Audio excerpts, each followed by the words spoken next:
বাইরে আমার একটা কথা জিজ্ঞেস করি আপনাদেরকে, আমাদের মাননীয় ভারপ্রাপ্ত চেয়ারম্যান জনাব তারেক রহমান যে নির্দেশনা দেয় সেটা আমাদের মানতে হবে না? মানতে হবে কি হবে না? মানতে হবে। উনি কে বলেছেন? আমার আগে আমরা, যে আমার আগে আমরা, আমাদের আগে দল, দলের আগে দেশ, সবার আগে বাংলাদেশ। তাহলে কি যারা আমি রাজনীতি করি বা আমার রাজনীতি ঠিক? উনি তো মানলে ভারপ্রাপ্ত চেয়ারম্যানের কথা ওনারা রাখেন না, কিন্তু আমরা ঢাকা 18 এই 4 জন যুক্ত হবে মাননীয় ভারপ্রাপ্ত চেয়ারম্যান জনাব তারেক রহমানের কথায় আমরা আজকে 4 জন ঐক্যবদ্ধভাবে এই সমাবেশে আয়োজন করেছি। এটা ভালো করছি না খারাপ করছি? ভালো করছি না খারাপ করছি? আজকে আপনারা যারা আছেন, গাজীপুরের লোক আছে এই জায়গায়, তেলগাঁর লোক আছে এই জায়গায়, শরীয়তপুর মাদারীপুরের লোক আছে এই জায়গায় নাই। আমরা আসল নেওয়া রাজনীতি, নকল নেওয়া রাজনীতি করি না, লোক দেখানো রাজনীতি আমরা করি না। আমরা মন থেকে রাজনীতি, মন থেকে দলকে ভালোবাসি, শুধু পাওয়ার জন্য রাজনীতি করি না। সম্মানিত ভাইয়েরা আমার, আমাদের আজকের এই মিছিল ধানের শীষের গণজাগরণের মিছিল। আজকে অনেক কথাই শুনি, অনেকে বলে বাঘ, নেতার সাথে কি লাগায় বাঘ। আমরা কিছু না। বাঘ কি ভালো জিনিস? বাঘ কি করে মানুষের গাড়ে কামড় দেয়, রক্ত খায়, তারপরে কলিজা খায় ফেলায়। বনের বাঘ বনে থাকে, ভালো লোকালয়ে আসার কোনো দরকার নাই। সত্য না মিথ্যা?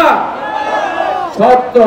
আমাদের বাঘ মার্কা নেতার দরকার নেই, আমাদের জনবান্ধব নেতা দরকার, আমাদের কর্মী বান্ধব নেতা দরকার। সেজন্য আমরা যারা আসি মঞ্চে, আমরা জনবান্ধব কর্মী বান্ধব হওয়ার চেষ্টা করছি। মাননীয় ভারপ্রাপ্ত চেয়ারম্যান তারেক রহমান বলছেন, জনগণের পাশে থাকুন, জনগণকে কাছে রাখুন, জনগণের কল্যাণে কাজ করুন। আমরা এই কাজটি করতেছি ভাইয়েরা আমার। 18 আসনে যারা আমরা দীর্ঘদিন বিএনপি করে রাজপথে আছি, আমি মনে করি আমাদের কিন্তু সৎ নেতা ভালো নেতার অভাব নেই আছে। সেজন্য 18 আসনে কোনো আমদানি দরকার নাই, রপ্তানি দরকার আছে। আমরা নেতা রপ্তানি করতে পারবো, বাইরে থেকে নেতা আমাদের আমদানি করার দরকার নাই। অনেক যোগ্য সৎ নেতা 18 আসনে আছে ভাইয়েরা আমার। সত্য না মিথ্যা? সত্য। সেজন্য একটা গল্প বলে আমরা বক্তব্য শেষ করছি। বক্তব্য লম্বা করে কিন্তু মিছিল করবো। সেটা হলো কি, আওয়ামী লীগের আমলে কিন্তু আমরা 2টা নির্বাচন করছি, মনে আছে আপনাদের? একটা মূল নির্বাচন আর উপনির্বাচন। মূল নির্বাচনের প্রার্থীকে আমরা চিনতাম না, কিন্তু উনি ভোট পেয়েছে কত? 75,000। আর উপনির্বাচনে লক্ষ লক্ষ লোক মিছিল করলো, কাতারে কাতারে লোক মিছিল করলো, বিএনপির বড় বড় ডাক্তারের নেতারা কাজ করলো। ভোট পেলে কত? 4,200। 4,200। এটা প্রমাণ হয়ে গেছে, হয়েছে না প্রমাণ?